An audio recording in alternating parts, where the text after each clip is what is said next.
Hello, ഇന്നത്തെ എൻ്റെ topic എന്ന് പറഞ്ഞാൽ ഡബിൾ മാർക്കർ ടെസ്റ്റാണ്. നമ്മളെല്ലാവരും ND സ്കാൻ, അതായത് 3-ാം മാസം സ്കാൻ ചെയ്തിട്ട് ഡബിൾ മാർക്കർ ടെസ്റ്റ് ചെയ്യണമെന്നുള്ള സംശയം ചോദിക്കാറുണ്ട്. അപ്പോൾ അതിനുള്ള ഉത്തരവാണ് ഈ വീഡിയോ. അപ്പോൾ അതിന് അറിയാൻ നമ്മൾ ഒരു കാര്യം മനസ്സിലാക്കണം.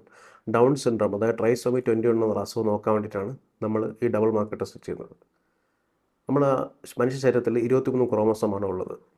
അപ്പോൾ ഓരോ ക്രോമസോമും ഓരോ പെയറാണ്. റെയർലി ചില ആൾക്കാരിൽ 21-ാമത്തെ ക്രോമസോമിൽ 3 എണ്ണം ഉണ്ടാവും, 2-എണ്ണത്തിന് പകരം 3 എണ്ണം. അപ്പോൾ അതിനാണ് ട്രൈസോമി 21, അതായത് ഡൗൺ സിൻഡ്രോം എന്ന് പറയുന്നത്.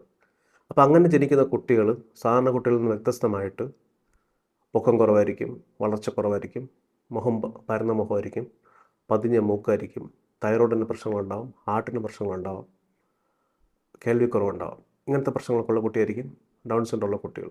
അപ്പോൾ അത് ഉണ്ടോ എന്ന് അറിയാൻ വേണ്ടിയുള്ള ടെസ്റ്റാണ് ഡബിൾ മാർക്കർ ടെസ്റ്റ്.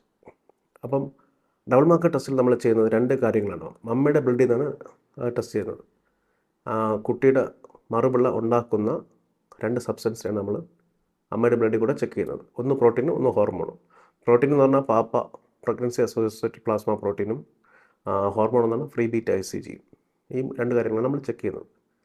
അപ്പോൾ ഡബിൾ മാർക്കറിൻ്റെ കൂടെ ഈ ബ്ലഡ് ടെസ്റ്റ്, 2 ബ്ലഡ് കമ്പോണൻസ് കൂടാതെ ND സ്കാനിൻ്റെ വാല്യൂ, അമ്മയുടെ ഏജ്, പിന്നെ പ്രഗ്നൻസി നോർമലി കൺസീവ്ഡ് ആണോ, IVF-ൽ കൺസീവ്ഡ് ആണോ, സിംഗിൾ ആണോ, ഡബിൾ ആണോ, അങ്ങനത്തെ കാര്യങ്ങൾ കൂടെ എൻ്റർ ചെയ്യുമ്പം കമ്പ്യൂട്ടർ ജനറേറ്റ് ചെയ്യുന്ന ഒരു കോമ്പോസിറ്റ് വാല്യൂ ആണ് ഡബിൾ മാർക്കർ.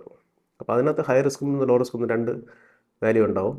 അതിൽ ലോ റിസ്ക് ആണ് നമ്മൾ പേടിക്കേണ്ട. 90% കുട്ടിക്ക് ഡൗൺ സിൻഡ്രോം നമുക്ക് ഉറപ്പിക്കാൻ പറ്റും. ഇതൊരു സ്ക്രീനിങ് ടെസ്റ്റാണ്, കൺഫർമേറ്ററി ടെസ്റ്റ് അല്ല. അതായത് നമ്മൾ ഡയറക്റ്റായിട്ട് ടെസ്റ്റ് ചെയ്യുന്നതല്ല, ബ്ലഡ് കമ്പോണൻസ് വെച്ച് നമ്മൾ നോക്കുന്നതാണ്.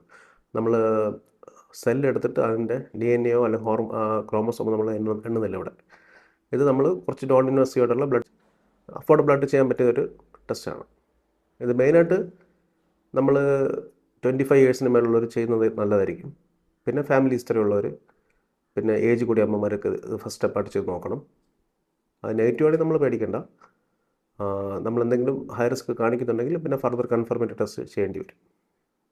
അതായത് NIPT, കോറോണിക്കലി സാമ്പിളിങ്, അമ്നിയോസിന്തസിസ്, ഇങ്ങനത്തെ ടെസ്റ്റുകളൊക്കെ കൺഫർമേറ്ററി ടെസ്റ്റാണ്. അത് പിന്നെ ചെയ്യേണ്ടി വരും.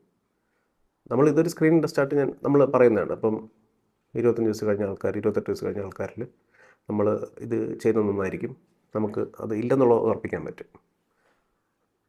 പിന്നെ ഫാമിലി ഹിസ്റ്ററിയുള്ള ആൾക്കാർ ചിലപ്പോൾ ഇത് ഫസ്റ്റ് സ്റ്റെപ്പായിട്ട് ചെയ്തിട്ട് പിന്നെ അടുത്ത് കൺഫർമേറ്ററി ടെസ്റ്റിലോട്ട് പോകേണ്ടി വരാം, ഏജുള്ള ആൾക്കാരൊക്കെ. അപ്പോൾ ഇതാണ് ഡബിൾ മാർക്കർ ടെസ്റ്റിൻ്റെ കുട്ടികളുടെ